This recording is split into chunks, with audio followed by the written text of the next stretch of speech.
मैं हूं तरुण। इस वक्त आप केबीसी न्यूज़ पर सीधा प्रसारण देख रहे हैं ग्राउंड जीरो से। हम आपको बता दें कि आज कोरोना पॉजिटिव की संख्या 6 आई है और ऐसे में बढ़कर कटिहार में अब 154 कोरोना पॉजिटिव केस थे, जबकि रिकवर की संख्या 57 है। तो ऐसे में लगातार जो प्रवासी मजदूर कटिहार आए हुए थे और जो सैंपल ली जा रही है, और ऐसे में प्रत्येक दिन कुछ न कुछ कोरोना पॉजिटिव की संख्या कटिहार ज़िले में बढ़ता हुआ नज़र आ रहा है। लेकिन इससे पहले देश और दुनिया में इस वक्त के क्या हैं कोरोना अपडेट, वो हम बताएंगे। और फिर हम बताएंगे कि कौन से प्रखंड में कितने रिकवर केस अभी तक हो चुके हैं और बिहार में कितने आंकड़े हैं। हम आपको ये भी बताएंगे कि मुंबई में आज जो निसर्ग तूफान आया है, इससे कितना लोग प्रभावित हुए हैं और क्या क्या नुकसान हुआ है, इसकी भी हम पूरी जानकारी आप तक हम पहुंचाएंगे। लेकिन सबसे पहले देश और दुनिया में इस वक्त के क्या है कोरोना अपडेट, वो हम आपको बताते हैं। पूरे विश्व में 64,74,560 लोग संक्रमित हैं, जबकि पूरे विश्व में अब तक 3,82,921 लोगों की मौत हो चुकी है। वहीं पूरे विश्व में अब तक ठीक होने वालों की संख्या 30,83,688 है। देश में कुल संक्रमितों का आंकड़ा 2 लाख के पार 2,08,532 तक पहुंच चुका है भारत में, जबकि 5,834 लोगों की इस कोरोना ने जान ले ली है।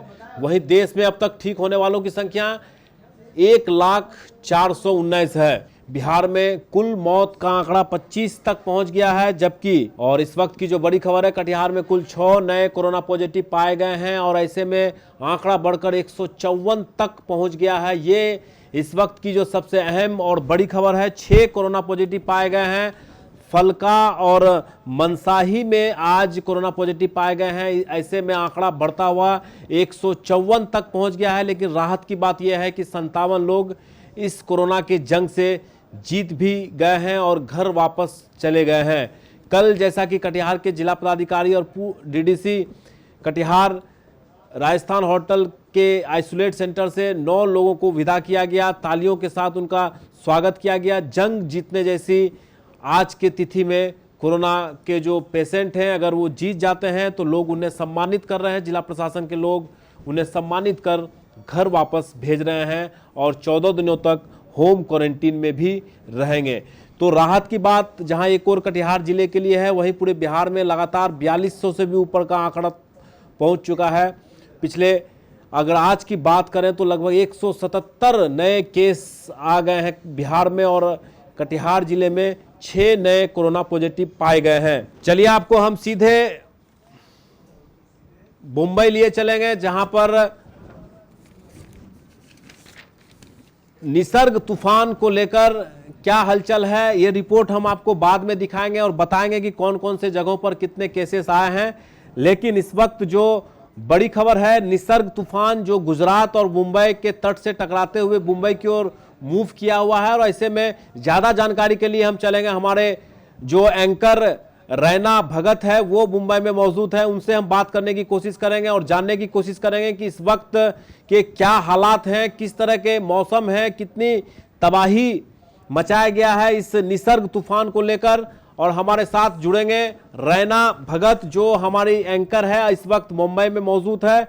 उनसे हम बात करने की कोशिश करेंगे कि लगातार जो भारत में है वो कहर बरपा रहा है, चाहे वो कोरोना का काल हो या फिर अलग अलग जगहों में। आपने पिछले दिन देखा था कि वेस्ट बंगाल में भी साइक्लोन ने काफ़ी कहर बरपाया था और अब मुंबई की पारी थी। और ऐसे में जो समय था, क्या वह समय बीत चुका है? क्या अब भी मौसम खराब है या फिर जो रुख निसर्ग तूफान का मुंबई की तरफ था तो क्या मुड़कर दूसरे तरफ वापस चली गई है? ये बहुत ज्यादा जानकारी के लिए हम चलेंगे रैना के पास। रैना,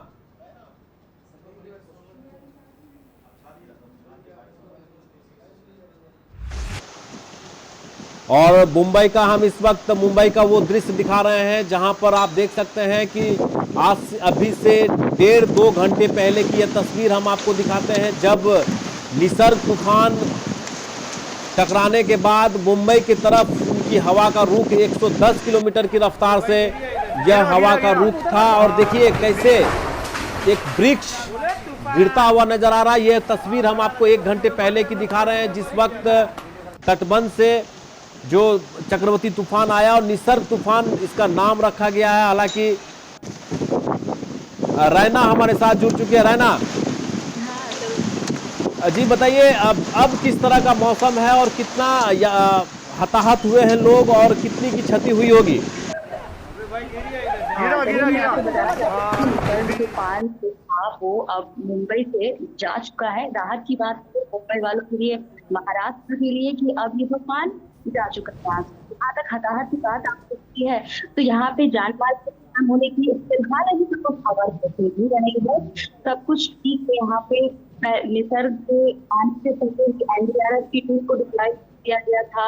बीएमसी काफी सब लोगों को अलर्ट कर रही थी, और पुलिस जो है यहाँ से पुलिस प्रशासन ने अलर्ट किया कि वो घर से बाहर ना निकले, घर पे रहे, सुरक्षित रहे। रहना, जिस वक्त जब तूफान मुंबई की तरफ रुख किया था तो कितने किलोमीटर की रफ्तार से हवा बह रही थी, और जो जान माल की क्षति हुई है, रहना, इस तरह की कोई जानकारी है आपके पास? हाँ, जहाँ तक हवाओं की बात है तो तब मैं आपको बता दूँ कि 100 से 120 किलोमीटर प्रति घंटा की उससे भी ज्यादा की रफ्तार से ये हवा चल रही थी। और जहाँ तक जान माल के नुकसान की बात है तो फिलहाल वैसी कोई खबर नहीं नुकसान होने की खबर है। हाँ, 1-2 जगहों पे पेड़ गिरे हैं, तो कुछ गाड़ियों के टूटने फूटने की आप लोग तस्वीरें सामने आई है, लेकिन जान माल की हाल पुष्टि नहीं हुई है। रैना, अब जबकि लगभग 5:20 हो चुके हैं, तो कितने देर पहले तूफान आई थी और अब क्या मौसम का मिजाज है वहां पे? फिलहाल तो बारिश रुक गई है, बारिश वहाँ पे नहीं हो रही है। मौसम अभी भी बिल्कुल बादल छाए हुए हैं, अभी भी बारिश की संभावना है। बारिश पूरी तरीके से हुई है, और 3 बजे के बाद मैं आपको बता दूं कि 3 बजे के बाद साइक्लोन मुंबई में आया था, और शुरुआत हुई थी इसकी जो अलीबाग से थी। तो मैं आपको बता दूं कि 3 बजे के बाद मुंबई में साइक्लोन का एंटर हुआ।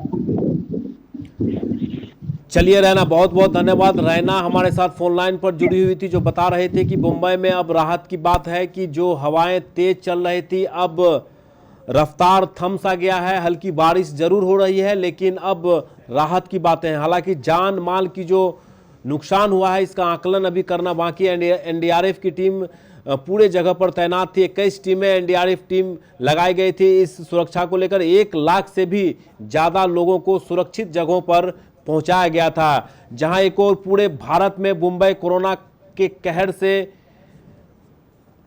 परेशान है, वहीं आज निसर्ग तूफान ने भी परेशानी में डाल दिया है सरकार को। लेकिन अब चिंता का बात नहीं है, चिंता की कोई बात नहीं है। अब जो स्थिति है वो सामान्य है। हालांकि अब जब तूफान आकर वापस चली गई तो निश्चित रूप से अब जान माल की जो खतरा हुई है उस पर भी सर्वेक्षण किया जाएगा, और जैसे जैसे वहाँ के अधिकारी या फिर वहाँ के जो पदाधिकारी हैं सभी जगहों का सर्वे करेंगे, तभी यह बातें निकलकर सामने आएगी कि कितना नुकसान हो पाया है। तो ये हम निसर्ग तूफान के बारे में जानकारी हमारी जो संवाददाता है और एंकर रैना वो बता रही थी कि अब हालात बिल्कुल सामान्य है। चलिए आपको हम लिए चलते हैं सीधे उन आंकड़ों की ओर, जहां हम आपको बता रहे हैं कि किन किन जगहों पर कितना कोरोना पॉजिटिव केसेस हैं और कितने रिकवर हुए हैं। तो हम बारसोई की बात करें तो हम चलिए आपको फिर शुरू से हम बता रहे हैं। बारसोई में 38 कोरोना पॉजिटिव थे, जबकि 6 रिकवर हो चुके हैं। अब 32 एक्टिव केस है। प्राणपुर में 20 और 10 लोग वहां जो कोरोना पॉजिटिव थे ठीक होकर अपने घर वापस चले गए हैं। अब भी 10 एक्टिव केस प्राणपुर में बचा हुआ है। कुर्सेला की बात करें, 19 लोग कोरोना पॉजिटिव हैं। राहत की बात यह है कि सभी लोग प्रवासी मजदूर ही थे, और उसमें से 6 लोग ठीक होकर घर वापस चले गए हैं, और शेष 13 एक्टिव केस अभी भी शेष रह गए हैं। अहमदाबाद की बात करें 12 केसेस हैं और 5 लोग ठीक होकर अपने घर वापस चले गए हैं। अब भी 8 एक्टिव केस अहमदाबाद में हैं। सभी लोग प्रवासी मजदूर जो अन्य राज्यों से कटिहार आए हैं, उन्हीं लोगों से ज्यादा केसेस बढ़े हैं। कोढ़ा की अगर बात करें तो 10 में से 4 लोग ठीक हो चुके हैं, 6 लोगों अभी भी एक्टिव मूड में कोरोना है। फलका की बात करें तो 9 लोग कोरोना पॉजिटिव पाए गए हैं, जबकि 4 लोग ठीक होकर घर वापस चले गए हैं और 5 लोग अभी भी कोरोना से एक्टिव हैं। कटिहार की बात करें तो कुल 8 कोरोना पॉजिटिव पाए गए हैं, जिसमें से 6 लोग पूरी तरीके से ठीक होकर घर वापस चले गए हैं। 2 ही केस अभी एक्टिव है। राहत की बात है, कटिहार शहर में भी कई ऐसे केसेस आए थे जो शहर से जुड़ा हुआ था, लेकिन अब सभी लोग ठीक होकर लगभग घर चले गए हैं। 2 लोग ही शेष एक्टिव रह गए हैं। डंडखोड़ा की बात करें तो 6 लोग कोरोना पॉजिटिव पाए गए थे, जबकि 3 लोग ठीक होकर घर वापस चले गए हैं। 3 अभी भी एक्टिव केस है। बराड़ी की बात करें तो 6 लोग कोरोना पॉजिटिव पाए गए थे, जबकि 4 लोग ठीक होकर घर वापस चले गए हैं। 2 केस अभी भी एक्टिव है। कदवा में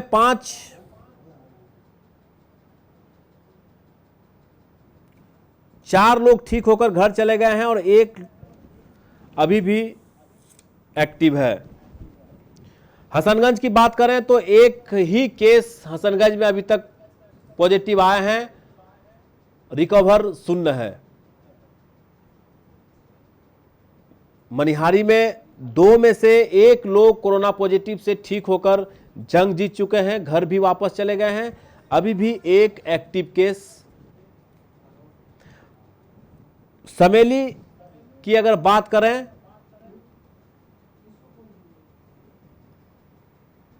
1 केसेस आए हैं, 1 वो भी एक्टिव। आजमनगर में 8 केस में से 1 लोग ठीक होकर घर गए हैं और 7 अभी भी कोरोना पॉजिटिव हैं, और ऐसे में कुल 154 कोरोना पॉजिटिव केस हैं और 57 लोग रिकवर होकर घर वापस चले गए हैं। तो ये राहत की बात है कि लगातार 57 लोग इसमें ठीक होकर घर चले गए हैं। ज्यादा जानकारी के लिए हमारे साथ विनय झा फोन लाइन पर जुड़ रहे हैं।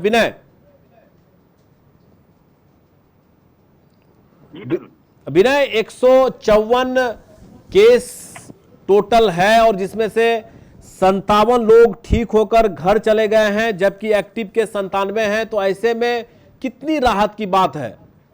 जी बिल्कुल, प्रशासन और आम लोगों के लिए ये राहत भरी बात है कि ये जो आंकड़ा दिनों दिन बढ़ता जा रहा है, ऐसे आंकड़ों में ठीक होने वाले मरीजों की संख्या भी ज्यादा है। और ऐसे में आज फिर कोरोना के छाप 6 और संक्रमित लोग मिले हैं, जिसमें से 3 फलका से और 3 मनसाही से हैं।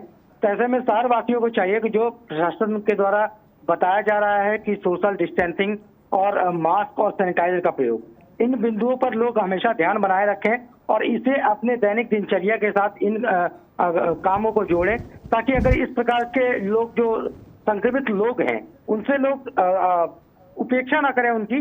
हाँ, जरूर है कि उनसे बच के रहना है। उन्हें जो कुछ प्रशासन के द्वारा उपलब्ध कराया जा रहा है संसाधन, उसके साथ साथ उनको ठीक होने के लिए उनका मनोबल बढ़ाएं और आप भी अपने में सतर्कता रखें, ताकि इस संक्रमण का शिकार और कोई ना हो सके। अगर सोशल डिस्टेंस और अन्य जो भी बताए जा रहे हैं प्रशासन के द्वारा प्रयोग में लाने की चीजें, अगर लोग उसका प्रयोग करेंगे, इस कोरोना के चेन को तोड़ने में हम जल्द से जल्द कामयाबी हासिल कर सकते हैं। अब विनय, सभी चीजों को खोल भी दिया गया है, तो ऐसे में कितना पालन किया जा रहा है? जो जिला प्रशासन की ओर से जो निर्देश जारी किए गए हैं, सोशल डिस्टेंसिंग का मेंटेन करना है, मास्क लगाना है, दूरी बनाए रखना है, तो ऐसे में कितना मेंटेन किया जा रहा है विनय? देखिए, प्रशासन की ओर से लगातार ये कोशिश की जा रही है कि आम लोगों को इस बात की जानकारी दी जाए और आम लोग इस जो कुछ बिंदुओं पर प्रशासन या न्यूज के जरिए हम लोग भी लगातार लोगों को जागरूक कर रहे हैं। तो ऐसे में चाहिए लोगों को भी समझना होगा कि उनका दायित्व है कि जो कुछ नियम प्रशासन हो या सरकार हो या मीडिया के जरिए आम लोगों को बताया जा रहा है, वो लोग उन नियमों को अमल करें, उन नियमों पर चलें, सोशल डिस्टेंस को अपने जीवन में लाएं। और जीवन में क्या कर सकते हैं कि जब तक इस कोरोना की दवा तैयार नहीं होती है तब तक यही जो मतलब संसाधन है, सीमित संसाधनों के पास साथ जो सब अगर लोग एहतियात लेकर चलेंगे तो इस कोरोना को जल्द से जल्द लोग मात दे सकते हैं। जब तक इसके दवा नहीं बनते हैं, ऐसे में लोगों को भी प्रशासन का सहयोग करना होगा, क्योंकि प्रशासन लॉकडाउन के बाद अब अनलॉक पार्ट 1 की शुरुआत प्रशासन के द्वारा और सरकार के द्वारा कर दी गई है। चलिए विनय आप लाइन पर बने रहिए। हम आपको इस वक्त की बड़ी खबर बता दे रहे हैं कि अब बिहार में भी 4 जून से लेकर 6 जून तक भारी बारिश का चेतावनी मौसम विभाग के द्वारा जारी कर दिया गया है। ये इस वक्त की बड़ी खबर आ रही है कि 4 जून से लेकर 6 जून तक मौसम विभाग ने अलर्ट जारी किया है कि बिहार के लगभग जिलों में भारी बारिश और होने की संभावनाएं हैं। विनय, मौसम विभाग ने अलर्ट जारी करते हुए कहा है कि 4 जून से लेकर 6 जून तक भारी बारिश होने की संभावनाएं हैं। देखिए, लगातार प्रशासन और मौसम विभाग के लोग इस बारे में लोगों को जागरूक कर रहे हैं कि आने वाला जो मौसम है, जो मानसून जो दस्तक देने वाला था वो मानसून दस्तक दे चुका है, लेकिन लगातार साइक्लोन बनने के कारण ये चक्रवात का रूप ले चुका है। और ऐसे में मौसम विभाग के द्वारा ये पूर्व में सूचना कर सकते लोगों को अलर्ट किया जा रहा है कि बिहार के कुछ एक जगहों को छोड़ दिया जाए तो लगभग सभी जगहों पर अच्छी खासी बारिश होने वाली है। और ऐसे में लोगों को एहतियात रखना होगा, घरों में रहना होगा, अकारण घरों से बाहर ना निकले। और जब देखिए मौसम खराब है तो ऐसे में लोग बाहर निकलने से परहेज करें। इसलिए प्रशासन ने या मौसम विभाग ने समय रहते लोगों को सूचना दे दिया है। और हम भी लोगों से अपील करते हैं कि आने वाले वक्त में, क्योंकि मौसम खराब होने वाला है, ऐसे में जो कुछ संसाधन आपके घर में हैं उन्हीं संसाधनों का प्रयोग करें और घरों से बाहर निकलने से बचें। ये तो चलिए, बहुत बहुत धन्यवाद विनय, हमारे साथ जुड़े हुए थे। हम आपको बता दें कि 4 तारीख से लेकर 6 तारीख के बीच में मौसम विभाग ने अलर्ट जारी करते हुए कहा है कि तेज आंधी और बारिश होने की संभावना है। तो ऐसे में जिला प्रशासन भी पूरी तरह से अलर्ट मूड में है। किसी भी खतरे से निपटने के लिए जिला प्रशासन के पास पूर्व से भी तैयारी होती है, लेकिन ऐसे में अब जो अलर्ट जारी किया गया है तो जिला प्रशासन पहले से और भी बेहतर तैयारी में नजर आएगी। तो ये इस वक्त की बड़ी खबर है। और हम आपको बता दें कि इस तरह के जब भी अलर्ट जारी किए जाते हैं तो पैनिक होने की आवश्यकता नहीं है, सतर्कता रखें। और जब भी आपको लगे कि आंधी और बारिश होने की संभावनाएं हैं तो ऐसे में अपने अपने घरों में ही रहें, कोई रिस्क न उठाएं, क्योंकि जो काल चल रहा है कोरोना काल, उसमें कई तरह की समस्याएं और कई तरह की परेशानी सामने आ रही हो। तो ऐसे में 4 से लेकर 6 तारीख तक जो संभावनाएं अगर बनती हो बारिश की, आंधी और तूफान की, तो ऐसे में आप अपने घर में ही रहें, तभी आप सुरक्षित रह पाएंगे। हम आपको बता दें कि ये एक अलर्ट है। संभावनाएं जताई जा रही है कि 4 से लेकर 6 तारीख तक तेज गर्जन और बारिश, आंधी के साथ बारिश होने की संभावनाएं बनी हुई है। ऐसा मौसम विभाग ने एक अलर्ट जारी किया है। तो ऐसे में जब भी आपको लगे कि इस तरह के मौसम में परिवर्तन हो रहा है तो आप घर में सुरक्षित रहें। तो चलिए, इसी बीच जहां कोरोना काल में लॉकडाउन के बाद अब अनलॉक 1 में सभी चीजों को खोलने की अनुमति दे दी गई है। और आज जिला पदाधिकारी ने सभी ऑफिसों के आरटीपीएस काउंटर को खोलने की जरूरी शर्तों के साथ आदेश जारी कर दिया गया है। हम आपको बता दें कि अनुमंडल पदाधिकारी से, अनुमंडल कार्यालय से लेकर सभी कार्यालय, समाहरणालय, ब्लॉक एवं जितने भी कार्यालय हैं सभी के आरटीपीएस काउंटर खोलने की अनुमति आज जिला पदाधिकारी ने एक निर्देश जारी करते हुए शर्त के साथ सभी लोगों को मास्क पहनना अनिवार्य होगा, सोशल डिस्टेंसिंग करना होगा। और जो आरटीपीएस काउंटर है उसके बाहर में 2 गज की दूरी पर एक गोलाई बनाई जाएगी जहां लोग खड़े रहेंगे और फिर अपना जो सरकारी कार्य है, जो भी काम करने के लिए उनको आना पड़ेगा, उसका पूरी तरीके से मेंटेन करना पड़ेगा। कि इस तरह के एहतियात इसलिए बरते जा रहे हैं कि लगभग 90,000 के आसपास प्रवासी मजदूर कटिहार पहुंच चुके हैं। ऐसे में 14 तारीख के 15 तारीख के बाद से क्वारंटीन सेंटर को भी अब बिहार के सभी जगहों से हटा लिया जाएगा। तो ऐसे में संक्रमण न फैले, लोग सुरक्षित रहे, ऐसे में आरटीपीएस खोलने की जो अनुमति दी गई है उसमें शर्त के साथ और स्पष्ट रूप से निर्देश दिए गए हैं कि सोशल डिस्टेंसिंग, सैनिटाइजर और मास्क लगाना अनिवार्य होगा। तो ऐसे में एक महत्वपूर्ण फैसला आज जारी करते हुए जिला के जिला पदाधिकारी कमल तनुज ने एक पत्र जारी कर इस तरह के निर्देश दिए हैं कि अब सभी आरटीपीएस काउंटर को विधिवत पहले की तरह खोल दिया जाएगा, लेकिन मास्क, सैनिटाइजर और सोशल डिस्टेंसिंग का मेंटेन करना आवश्यक होगा। तो हम आपको बता दें कि अब धीरे धीरे जीवन पटरी में चलता हुआ, और राहत की बात यह है कि लोग रिकवर भी हो रहे हैं, और ऐसे में अब जिला पदाधिकारी की ओर से सभी चीजों को खोलने की अनुमति देने के साथ साथ अभी सभी कार्यालयों को भी खोलने की अनुमति दे दी गई है। तो चलिए आज के इस अंक में फिलहाल इतना ही। कल फिर आपसे मुलाकात होगी, तब तक के लिए तरुण को दीजिए इजाजत। नमस्कार।